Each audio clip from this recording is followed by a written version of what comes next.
Trump özü də, yəni bu belə deyim də, hərəkət görmüşdüm, amma belə biabırçılıq görməmişdim Kənan bəy. Amerika İnanın ki, tarixinin Amerika tarixində yaşanmayan bir günləri yaşayır Amerika və baxın, gəlib Səudiyyə Ərəbistanına, orada Katarda və bir sözlə Yaxın Şərqdə bəzi görüşlər keçirir. 1,2 trilyon, yəni müqavilələr imzalayır, silahdır var orada, nə bilim, sursat da var, digər məsələlər də var. Kefi yavaş-yavaş düzəlir və bəyan eləyir ki, cəmaət bundan müharibənin bitməsini gözləyir. Çünki demişdi də, məni 24 saata dayandıracağam. Cəmaət gördülər ki, bu 24 aya da doğrudan da heç dayandırmaq gücündə deyil. Hələ boş-boş danışa-danışa gedir. Ona görə bu günləri Putinin bu davranışının əsas səbəbkarı Bidenin zamanında bu yox idi. Bidenin zamanında Putini bunkerin dərinliyindən çıxarmaq üçün həftələrlə vaxt lazım idi. Amma bu Bidenin vaxtında o birisi terroristlər də hamısı qorxmuşlar və bəzi ölkələr də hansı ki Putinə kömək edirlər, onlar da çəkilmişlər qərara. Çünki sanksiyalardan Amerika statusu yerində idi. Yəni Amerika güclü, qüdrətli, indi Amerika belə Amerika özünü elə bir vəziyyətə qoyub. Kənan bəy, bu gün barmağımızla saya bilərik ki, bu nəyə nail olub? Qırlandiya deyirdi, heç Qırlandiyanın Q hərfi yoxdur. Kanadanı deyirdi, 51-ci ştat olacaq, nə bilim, heç ona yaxın gələ bilmir. Deyirdi, İsraillə bağlı, görürsünüz, yəni orada da vəziyyət hələ də, yəni kritik, gərgin olaraq qalır. Çox kritikdir, orada faciəvi məqam yaranır. Baxın, deməli, Rusiya-Ukrayna müharibəsi heç bir nəticə yoxdur. İndi bayaqları yenə də Putinlə telefonla danışa bilərəm. Sən danışmalısan, çoxdan bu məsələlər danışılmalıdır. Bir danışmağın nə nəticəsi olur? Yox, Kənan bəy, onsuz da bilirsiniz. Telefonu yerə dəstəyə yerə qoyan ki, Putin dediyin başlayırsan demək ki, o dedi mənə, mən dedim, o dedi mən yaxşı deyir belə və Və mən deyim ki, bugün baş verənlərə görə, yəni Rusiyadan daha çox Amerika yəni məsuliyyət daşır. Ona görə ki, Amerika ona kart blanş verib. Amerika onun narrativlərini təkrarlayırdı ki, Krımı sən Krımdan imtina elə. Elə bugünün özündə, yəni siz bilirsiniz ki, Krımdan vaz keçməyən Ukrayna özünün dünənə qədər ərazisi olmuş o vilayətlərdən niyə imtina eləməlidir? Və bunu dilə gətirməklə, mən deyirəm, yəni bu adətən belə mühüm görüşlər saatlarla çəkir. Onlar qəsdən, yəni hətta mən verilişdən əvvəl də Kamran bəyə dedim, dəyərli press klub izləyiciləri, Ruslar bu günləri növbəti dəfə öz iç yüzlərini göstəriblər.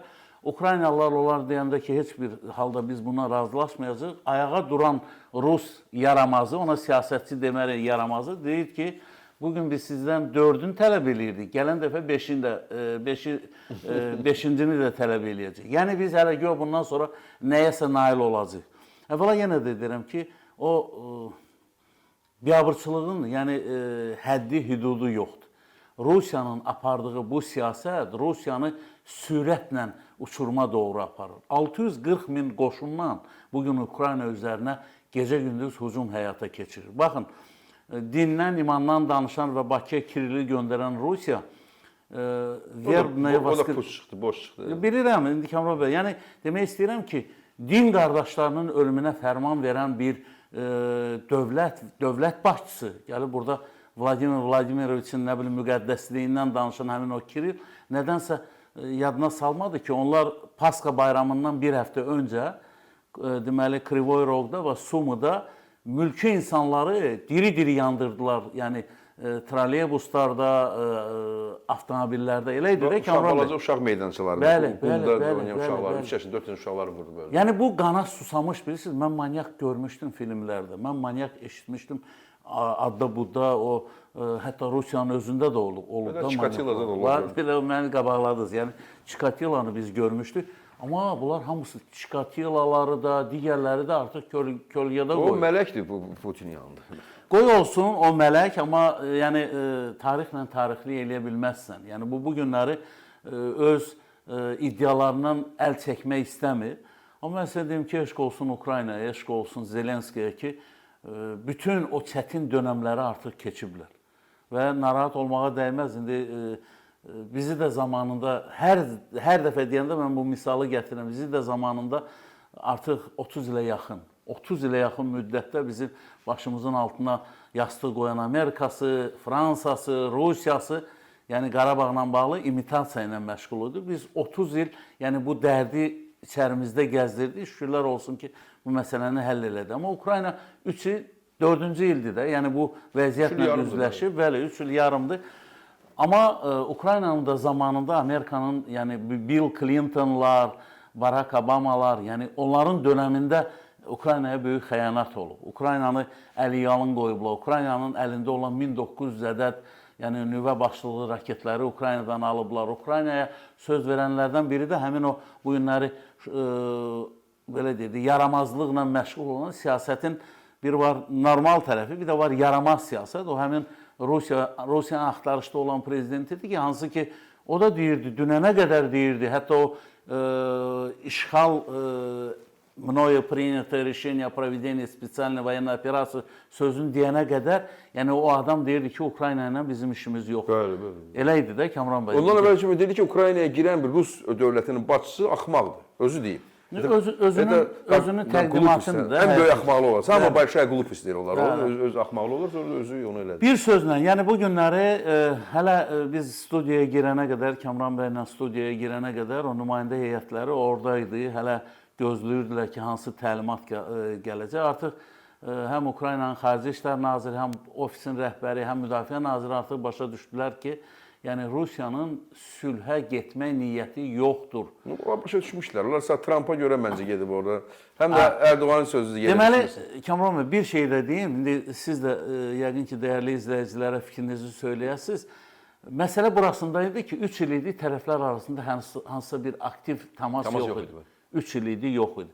Amma Trump bir şeyə nail oldu ki, indi o sabah deyə bilər ki, mən tərəfləri otuzdurdum, bir araya gətirdim. Sadəcə onlara hələ detalları müzakirə eləmək lazımdır. Trumpa nəticə lazım deyildi. Trumpa deklarasiya lazım idi ki, mən bunları bir masa arxasına otuzdurdum. Amma məsələ burasında bugün dünya gözləyir ki, bu təcavüzkarı durdurmaq lazımdır. 30 günlüyə heç olmasa uzun müddətli bir atəşkəsə nail olmaq lazımdır. Onu da Rusiya istəmir. Təbii o. Onlar siz dediniz ki, Putin vəziyyət elədi ki, o müharibə dayanan kimi onun vəziyyəti daha da dərinə düşəcək və hakimiyyət əldən gedəcək. Bu günləri Rusiyanın deməli içərilərindən gələn məlumat odur ki, bunların SVO dediyi, bəzən unutduğu həmin o müharibədən o günlərə də deyirdi, bizim müharibəni uzatmaq fikrimiz yoxdur. Bir tərəfdən deyir, spesialna voyena operasiya, xüsusi özü artıq müharibə deyir bəli.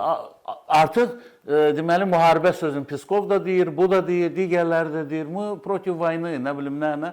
Ağzından dünənə qədər kakaya vayna, это наши братья, nə bilim сестры, obursu bratyanı da öldürür, sestrunu da öldürür. Spesialna voyenная operasiya. Bütün Moskva çalıb oynayacaq, Rusiya öz yerində. Biz orada bir balaca bir iş görüb qutaracağıq. Biz indi batıb qalıb orada. Amma yəni mən sizə deyim ki, bu adam bu günləri doğrudan da bütün dünyanın taleyi ilə oynayır Kamran bəy. Yəni dünyanın taleyi ilə oynayır o mənada ki, dünya özü də yəni bədbin bir duruma düşür. Hamı baxır, görür, bunu durduran bir adam tapılacaq ya yox. O deyir, belə deyir də, o xuliqan uşağa deyirlər, bunun bir böyüyü var ya yoxdur. Bunun böyüyü bu günləri Trump'dır. Trump da özünü Putin'dən daha, belə deyir də, bərbad vəziyyətdə aparır. Bunu mən demirəm. Bunu tamamilə razıyam siz.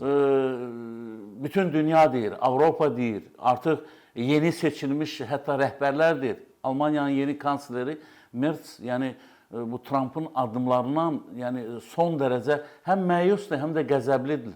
Haqlı olaraq Kamran bəy.